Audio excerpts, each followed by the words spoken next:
Hello दोस्तों, स्वागत है आपका आज के इस एपिसोड में। आज हम चर्चा करेंगे मध्य प्रदेश के प्रमुख जीआई टैग प्राप्त उत्पादों के बारे में, यानी कि प्रमुख भौगोलिक संकेतकों के बारे में। जीआई टैग किसी भी एग्जामिनेशन के लिए एक महत्वपूर्ण टॉपिक होता है। आपके लिए स्टेट पीसीएस एग्जामिनेशन के लिए विशेष तौर पर राज्य विशेष जो जो जीआई टैग हैं वो आपको जानने चाहिए। तो देखिए, सबसे पहले हम बात करेंगे कि जीआई टैग होता क्या है। तो जीआई टैग की अगर हम बात करते हैं तो सबसे पहले आपके लिए ये जानना जरूरी है कि जीआई टैग यानी कि जियोग्राफिकल इंडिकेशन, जिसका पूरा नाम होता है, शॉर्ट फॉर्म में इसको हम क्या कहते हैं, जीआई टैग कहते हैं। ये एक प्रकार का बौद्धिक संपदा अधिकार यानी इंटेलेक्चुअल प्रॉपर्टी राइट के अंतर्गत ही इसको आप मान सकते हैं। यानी कि एक प्रकार का ये भी क्या है, बौद्धिक संपदा अधिकार है, यानी कि इंटेलेक्चुअल प्रॉपर्टी राइट है। इसका संबंध किसी विशेष भौगोलिक क्षेत्र से होता है, इसकी एक विशेष गुणवत्ता होती है और उसी विशेष भौगोलिक क्षेत्र से संबंध होने के कारण, विशेष गुणवत्ता के कारण, विशेष प्रतिष्ठा और इसकी विशेषता के कारण, उस विशिष्ट जगह से जुड़े होने के कारण इसको कानूनी संरक्षण दे दिया जाता है इस जीआई टैग को प्रदान करने के बाद। तो हम ये कह सकते हैं कि उसी विशेष भौगोलिक क्षेत्र से जुड़े होने की वजह से इसकी गुणवत्ता, इसकी प्रतिष्ठा को एक कानूनी रूप से मान्यता दे देना जीआई टैग प्रदान करना कहा जाता है।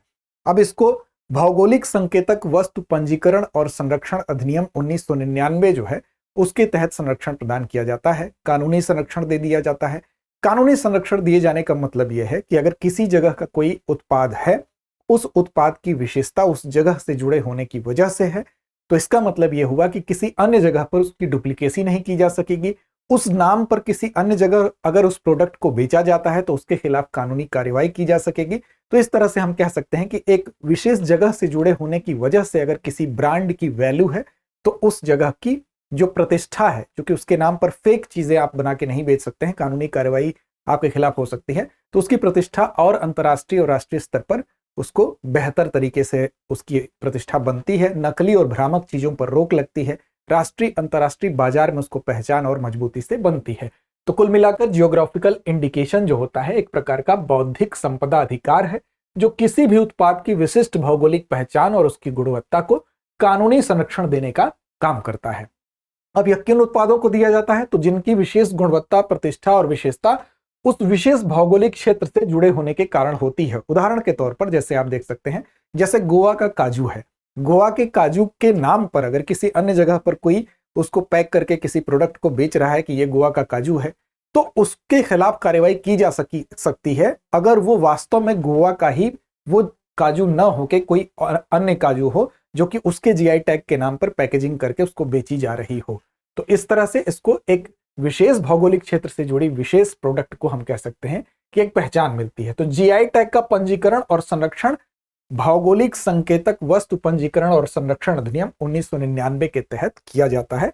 ये दूसरा फैक्ट आपको याद रखना है। अब इसके क्या लाभ होते हैं, तो इसके लाभ, इसकी विशेषताएं आपको समराइज तरीके से बताई ही जा चुकी हैं। सबसे पहला लाभ तो यही है कि कानूनी संरक्षण मिल जाता है, नकली और भ्रामक प्रोडक्ट के बेचने पर रोक लग जाती है, राष्ट्रीय अंतर्राष्ट्रीय बाजार में पहचान मिल जाती है। तो ये इसके लाभ होते हैं।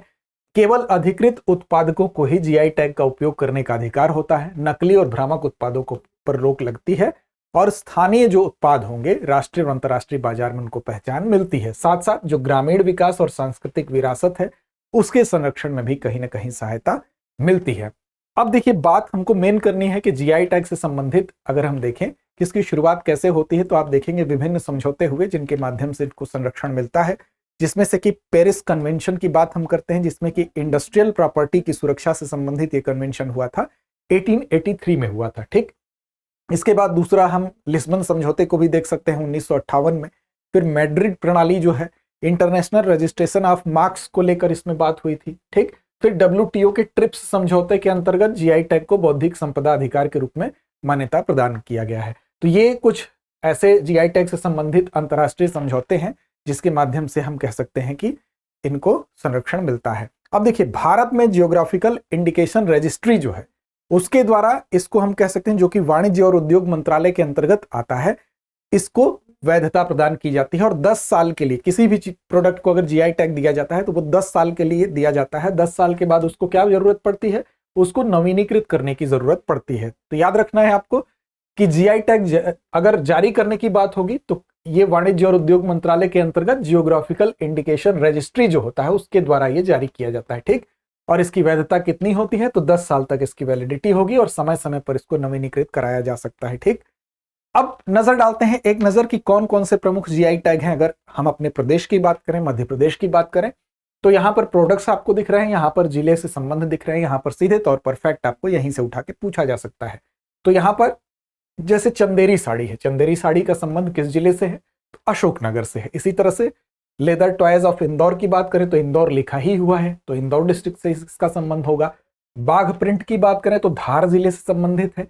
बेल मेटल वेयर की बात करें तो दतिया और टीकमगढ़ से संबंधित है। माहेश्वरी साड़ी की बात करें तो खरगोन से संबंधित है। और रतलामी सेब की बात करें तो रतलाम से इसका संबंध है। ठीक है, आगे अन्य लिस्ट में आपको नाम दिख रहे हैं, जैसे कड़कनाथ चिकन की बात होती है तो कड़कनाथ की जब बात आती है तो झाबुआ और अलीराजपुर से इसका संबंध है। ठीक है, इंपॉर्टेंट भी है, कई बार पूछा भी जा चुका है।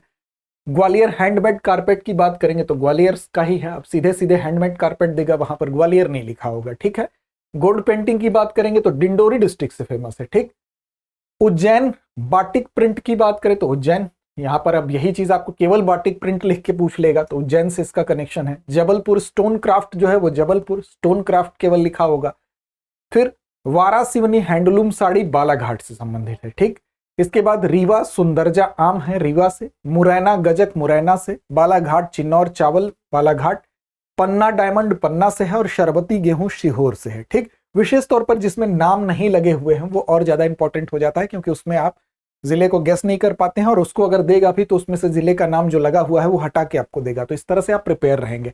आगे बढ़ेंगे, लेकिन उससे पहले बात करेंगे आपके लिए एक महत्वपूर्ण सूचना के विषय में। अगर आप तैयारी कर रहे हैं किसी भी स्टेट पीसीएस की तो आपको 22 जुलाई तक मिल रहा है द न्यू सेशन सेल के अंतर्गत 50% तक की छूट सभी स्टेट पीसीएस के ऑनलाइन कोर्सेज पर। अब वो चाहे यूपी पीसीएस की तैयारी हो, बीपीएससी की हो, आरएएस की हो, एचसीएस की हो, या जितने विकल्प आपको यहां पर दिख रहे हैं, एमपीएस पीएससी हो, पीपीएससी हो, यूकेपीएससी हो, सभी पर आपको छूट मिल रही है। ऑनलाइन कोर्सेज पर ध्यान रखिए और 22 जुलाई तक इसका लाभ आप उठा सकते हैं, अप टू 50%, यानी कि 50% तक की छूट है। इसके लिए आपको क्या करना है, तो दृष्टि लर्निंग ऐप को डाउनलोड कर लीजिए। वहां पर जिस भी कोर्स से संबंधित छूट का लाभ आप उठाना चाहते हैं उसमें आप उसको सर्च कर लीजिए, उसमें सारे फीचर्स दिए होते हैं, उन सारे फीचर्स को पढ़ लीजिए। इसके अलावा भी अगर आपको लगता है आपके मन में कोई और सवाल है जिसके बारे में आप जानना चाहते हैं तो आप कॉल कर सकते हैं। यहां पर नंबर हमारा दिख रहा है आपको 8750187501, तो इस नंबर पर कॉल करिए। कोई भी आपकी क्वेरी है उसको आपको सेटिस्फाई किया जाएगा, उसकी जानकारी दी जाएगी। साथ साथ आपकी सुविधा के लिए डिस्क्रिप्शन में एक लिंक भी दिया गया है, आप उस लिंक पर क्लिक करेंगे, सबसे ऊपर ही लिंक आपको दिख जाएगी, तो आप सीधे यहां तक पहुंच सकते हैं। तो याद रखिए 22 जुलाई तक ही इस छूट का लाभ आप उठा सकते हैं। साथ साथ एमपीपीएससी की बात करें तो इस पे भी चाहे फाउंडेशन कोर्स हो, प्रीलिम्स हो, मेंस हो, स्टूडियो हमारे फाउंडेशन कोर्स हो या अन्य कोर्सेज हो, जितने भी ऑनलाइन कोर्सेज हैं उस पर आप देख रहे हैं कि ये छूट अवेलेबल है। तो 22 जुलाई तक इस छूट का लाभ उठाइए। अब इसमें आपको क्यों इसका लाभ उठाना चाहिए, क्योंकि इसलिए लाभ उठाना चाहिए कि हमारी एक्सपर्ट फैकल्टी यहाँ पर आपको उसके माध्यम से मार्गदर्शन मिलता है, स्ट्रक्चर्ड अप्रोच को के साथ यहाँ पर हम आगे बढ़ते हैं और साथ साथ एक संपूर्ण कवरेज पाठ्यक्रम का आपको मिलता है। तो कॉम्पैक्ट तैयारी आपकी होती है, यानी कि एक सही रणनीति से सही दिशा में जो डिमांड है आपके एग्जामिनेशन के उसके हिसाब से हमारी एक्सपर्ट फैकल्टी के माध्यम से आपको तैयारी कराई जाती है।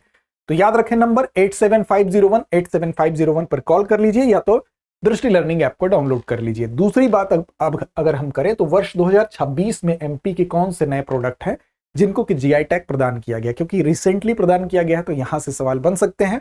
तो देखिए, सिताही कुटकी डिंडोरी से संबंधित है, जो कि जनजातीय कृषि प्रोडक्ट हैं। ये जितने आपको दिख रहे हैं क्या है, जनजातीय कृषि उत्पाद है।